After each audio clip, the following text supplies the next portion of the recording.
Greetings, everyone. Solomon Chau here. It's Monday, April 7th, 3:30ish. I'm here at work. No surprise there.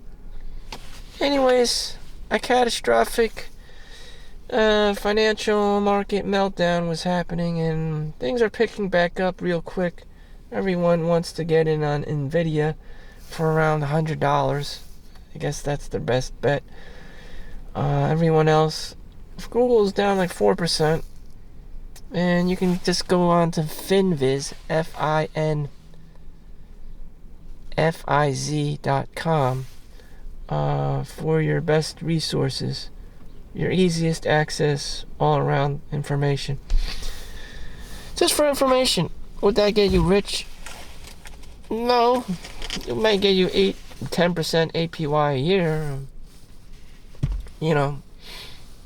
But you would still need an actual job, like what I'm doing now. It would be pointless to just keep trying to be cheap and stinge out and everything and just dump money in the S&P 500, hoping that one day you'll get rich quick overnight and time the market.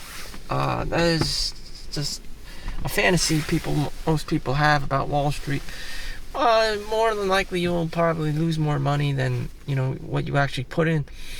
That happens a lot. That's just a fantasy. That's not the reality. The reality is dollar cost averaging. Every 2 weeks you put it in your 401k or your traditional IRA or Roth IRA for the next 20, 30, 40 years, for life basically. It's like you're terminally ill and you have to keep taking this medicine. That's exactly what it is. If you miss a week or whatever, or you think you're smarter than the system, the cancer has a chance of spreading and, you'll die even faster. These things, you can't go against. You're not going to beat the house. The house always wins. Unfortunately, this is a reality. The house always wins. Maybe you have a Rain Man, a card counter once in a while, or a grifter or a scammer that can get out, the Slumdog Millionaire, but they're always trying to get you. Always trying to get you, Wall Street, the suits, buy high, sell low. I mean, they'll always get you. And the only thing you can do if you're an average-ass person is to just practice dollar cost averaging. And so, instead of obsessing about the market and making money and, in crypto or the stocks, you're supposed to actually have a real life where you have friends and family. But we soon realized that these friends or family are actually the offspring of Karen, which, these are not very mentally or emotionally stable people. And that is the truth. My cousin is from Vietnam, cousin-in-law, and he's just posting on the family chat forum how there was a dad that killed a shit ton of children in his household because he had anger issues. This is probably because money related.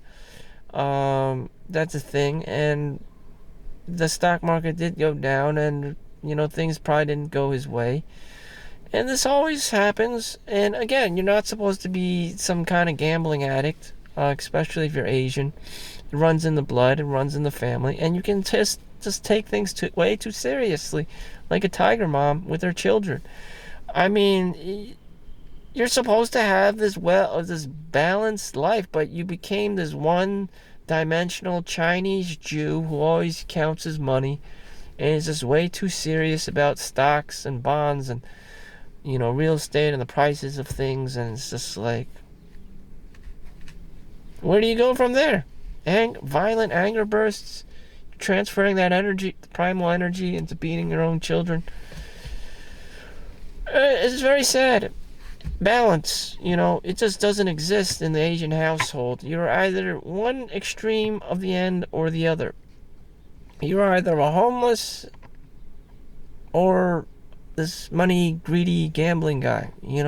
There's no balance with Asian people. That's why I generally just don't want to socialize, because I know all these demonic traits and chips on people's shoulders, and everyone has them. It's just more easily detectable because I'm Asian. I can see through other Asian people.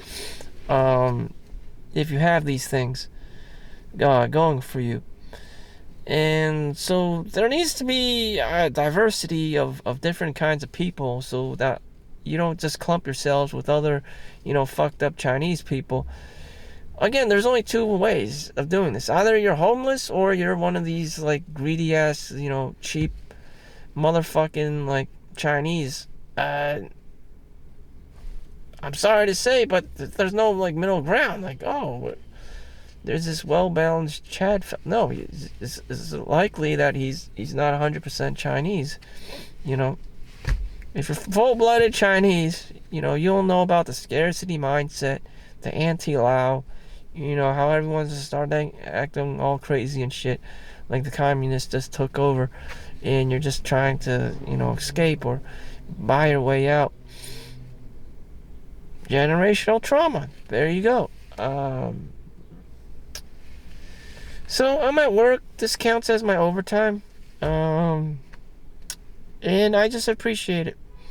I'm making, to be honest, about $75 an hour today, which is a lot of money for me. I'm not the only one I know that's been making $80 an hour, who is intelligent, who needs to pass all these exams and this and that, and goes through the school and be quick on their feet, is a CPA. But that was back in the day. She was making $80 an hour. I'm making $75 an hour without being a CPA, just being me, a Momo, on my overtime hours. And I appreciate that. Now I can be the stingy, ass Chinese person in the family friends group. Now I can be as rich as an anti-Lao and deny everything of their hopes and dreams, and yell at them to be lawyers and doctors and accountants and actuaries and accountants and CPAs and whatever. Yep, that's the Asian thing to do. That's the Karen ass thing to do. So, what else do I have on the table? Other than the stock market, collapsing and rebounding and having a refractory period. The best advice is the dollar cost average. Every 2 weeks, you into maximizing your retirement fund. The rest of the money you can just leave in cash or a money market fund in Vanguard or Charles Schwab or Fidelity, and that has 5%, 6% APY if you're lucky. If you just leave it there. It's just because the market is too volatile. It's like gambling. $100,000 gets you about $350 a month in interest. So if you didn't do anything,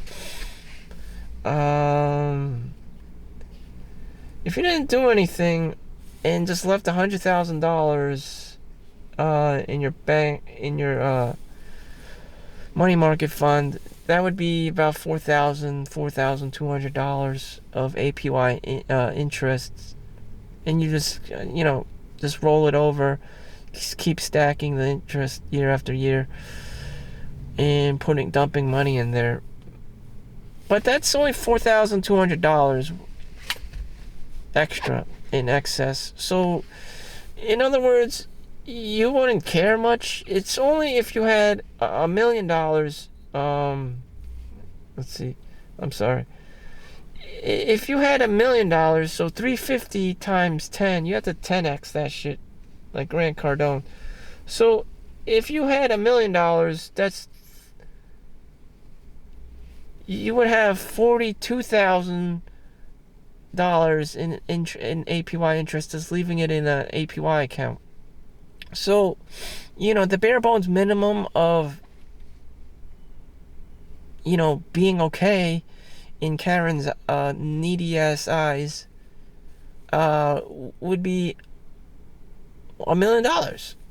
So $42,000 you would receive a year in APY interest, doing nothing, with 6% APY-ish. So 42,000 divided by 12.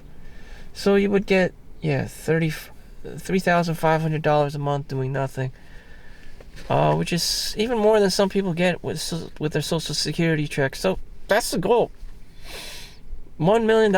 Just have it in a money market account, collecting 5% APY, 6% APY, which it does actually in the Vanguard account. I have it. That's why I know.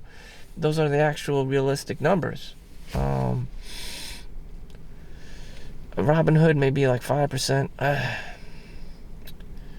But yeah, $1 million. Try to work until you reach $1 million. And this may take you 5 years, 10 years, 20 years. I don't know, maybe 40 years. But you have to reach $1 million to get anywhere, to match Karen's expectations for you to marry her. And by that time, she'll be 60, and you'll be like, fuck this shit. She's too old and fat, and, it's not happening. So, thank you for watching Solomon Chau's channel. I make $2 a day, so thank you. I appreciate the extra money. Maybe I'll buy a coffee. That funds my coffee addiction. McDonald's coffee dollar addiction. So, $9, $8.98 to be exact. And it's only today is only the April 7th. So, yeah, $1 a day. I'm making a little bit more than $1 a day, to be fair. And my upcoming paycheck, I will receive, realistically, $113. My paycheck before that was $143. Now I'm making $113. Whatever, I'll take it. But yeah, those are the realistic numbers. Karen wants me to make $1,000 on YouTube a paycheck. In reality, I'm only making $100.13. That's the discrepancy between reality and what Karen wants. I can't match Karen. That's why we're not married. She's fucking crazy. That's just not the reality. That's just her talking. That's just the bullshit. That's just the daydreaming. That's all the shit. Someone unrealistic who's going to bullshit you and talk all about out of their ass with charisma and confidence, but in reality, the numbers don't lie.